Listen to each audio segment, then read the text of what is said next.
मातृपितृचरणकमलेभ्यो नमः। ॐ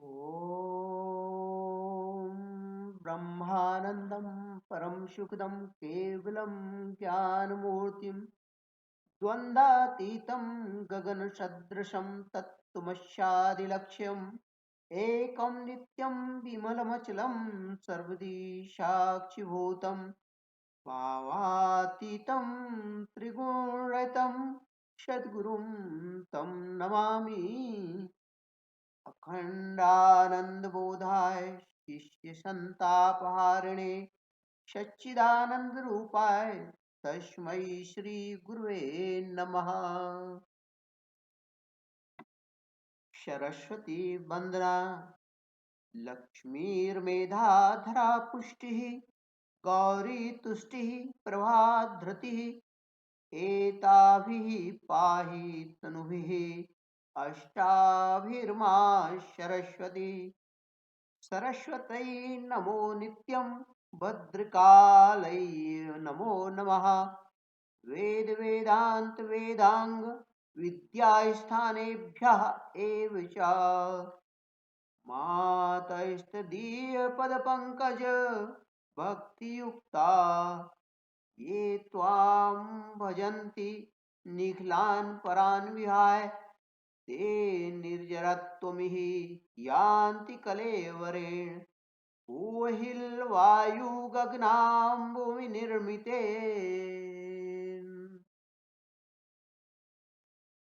व्यासवन्दना व्यासाय विष्णुरूपाय व्यासरूपाय विष्णवे नमो वै ब्रह्मनिधये वासिष्ठाय नमो नमः।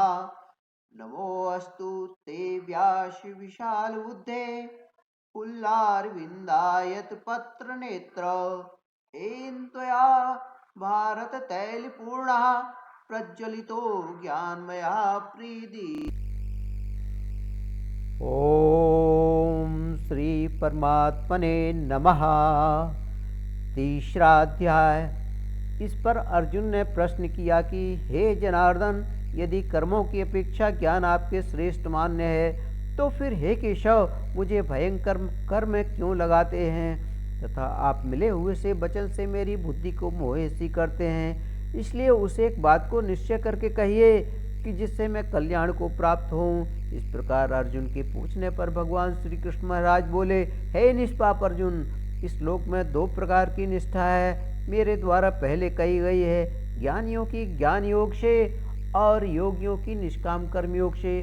परंतु किसी भी मार्ग के अनुसार कर्मों को स्वरूप से त्यागने की आवश्यकता नहीं है, क्योंकि मनुष्य न तो कर्मों के न करने से निष्कर्मता को प्राप्त होता है और न कर्मों को त्यागने मात्र से भगवत साक्षात्कार रूप सिद्धि को प्राप्त होता है, तथा सर्वथा कर्मों का स्वरूप से त्याग हो भी नहीं सकता है, क्योंकि कोई भी पुरुष किसी काल में क्षण मात्र में भी बिना कर्म किए नहीं रहता है। निस्संदेह सभी पुरुष प्रकृति से उत्पन्न हुए गुणों द्वारा परवश हुए कर्म करते हैं। इसलिए जो मूढ़ बुद्धि पुरुष कर्म इंद्रियों को हठ से रोककर इंद्रियों को भोगों को मन से चिंतन करता रहता है वह मिथ्याचारी अर्थात दम्भी कहा जाता है। और हे अर्जुन, जो पुरुष मन से इंद्रियों को वश में करके अनासक्त हुआ कर्मेंद्रियों से कर्मयोग का आचरण करता है वह श्रेष्ठ है। इसलिए तू शास्त्र विधि से नियत किए हुए स्वधर्म कर्म को कर, क्योंकि कर्म न करने की अपेक्षा कर्म करना श्रेष्ठ है, तथा कर्म न करने से तेरा शरीर निर्वाह भी नहीं हो सकता, नहीं सिद्ध होगा। हे अर्जुन, बंधन के भय से भी कर्मों का त्याग करना योग्य नहीं है, क्योंकि यज्ञ अर्थात विष्णु के निमित्त किए हुए कर्म के सिवा अन्य कर्म में लगा हुआ ही यह मनुष्य कर्मों द्वारा बनता है। इसलिए हे अर्जुन, आसक्ति से रहित हुआ उस परमेश्वर के निमित्त कर्म का भली प्रकार आचरण कर। कर्म न करने से तू पाप को भी प्राप्त होगा, क्योंकि प्रजापति ब्रह्मा ने कल्प के आदि में यज्ञ सहित प्रजा को रचकर कहा कि इस यज्ञ द्वारा तुम लोग वृद्धि को प्राप्त होवे और यह यज्ञ तुम लोगों को इच्छित कामनाओं के देने वाला होवे, तथा तुम लोग इस यज्ञ द्वारा देवताओं की उन्नति करो और भी देवता लोग तुम लोगों की उन्नति करें। इस प्रकार आपस में कर्तव्य समझकर उन्नति करते हुए परम कल्याण को प्राप्त होगे। तथा यज्ञ द्वारा बढ़ाए हुए देवता लोग तुम्हारे लिए बिना मांगे ही प्रिय भोगों को देंगे। उनके द्वारा दिए हुए भोगों को जो पुरुष इनके लिए बिना दिए ही भोगता है वह निश्चय चोर है।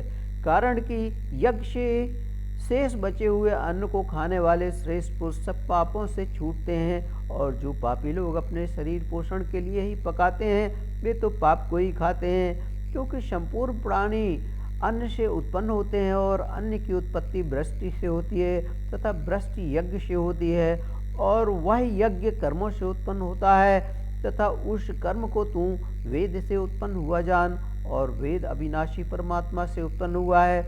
इससे सर्वव्यापी परम अक्षर परमात्मा सदा ही यज्ञ में प्रतिष्ठित है। हे पार्थ, जो पुरुष इस श्लोक में इस प्रकार चलाए हुए सृष्टि चक्र के अनुसार नहीं बढ़ता है, अर्थात शास्त्र अनुसार कर्मों को नहीं करता है, वह इंद्रिय के सुख को भोगने वाला पापायु पुरुष व्यर्थ ही जीता है। परंतु जो मनुष्य आत्मा ही में प्रीति वाला और आत्मा ही में तृप्त तथा आत्मा में ही संतुष्ट होवे, उसके लिए कोई कर्तव्य नहीं है। क्योंकि संसार में उस पुरुष का किए जाने से भी कोई प्रयोजन नहीं है और न किए जाने से भी कोई प्रयोजन नहीं है, तथा इसका संपूर्ण भूतों में कुछ भी स्वार्थ का संबंध नहीं है, तो भी उसके द्वारा केवल लोक हितार्थ कर्म किए जाते हैं। इससे तू अनासक्त हुआ निरंतर कर्तव्य कर्म का अच्छी प्रकार आचरण कर, क्योंकि अनासक्त पुरुष कर्म करता हुआ परमात्मा को प्राप्त होता है। इस प्रकार जनकादि ज्ञानी जन भी आसक्ति रहित कर्म द्वारा ही परम सिद्धि को प्राप्त हुए हैं। इसलिए तथा लोक संग्रह को देखता हुआ भी तू कर्म करने को ही योग्य है, क्योंकि श्रेष्ठ पुरुष जो जो आचरण करता है अन्य पुरुष भी उसके ही अनुसार बढ़ते हैं। वह पुरुष जो कुछ प्रमाण कर देता है लोग भी उसी के अनुसार बढ़ते हैं। इसलिए अर्जुन, यद्यपि मुझे तीनों लोकों में कुछ भी कर्तव्य नहीं है तथा किंचित भी प्राप्त होने योग्य वस्तु अप्राप्त नहीं है, तो भी मैं कर्म में ही बढ़ता हूँ। क्योंकि यदि मैं सावधान हुआ कदाचित कर्म में न बरतूं तो हे अर्जुन, सब प्रकार से मनुष्य मेरे बर्ताव के अनुसार बढ़ते हैं, अर्थात बढ़ने लग जाए, तथा यदि मैं कर्म न करूं तो यह सब लोग भ्रष्ट हो जाएं और मैं वर्ण संकर का करने वाला हूँ तथा इस सारी प्रजा का हनन करूं, अर्थात मारने वाला बनूं। इसलिए हे भारत, कर्म में आसक्त हुए ज्ञानी जन जैसे कर्म करते हैं, वैसे ही अनासक्त हुआ विद्वान भी लोक शिक्षा को चाहता हुआ कर्म करे।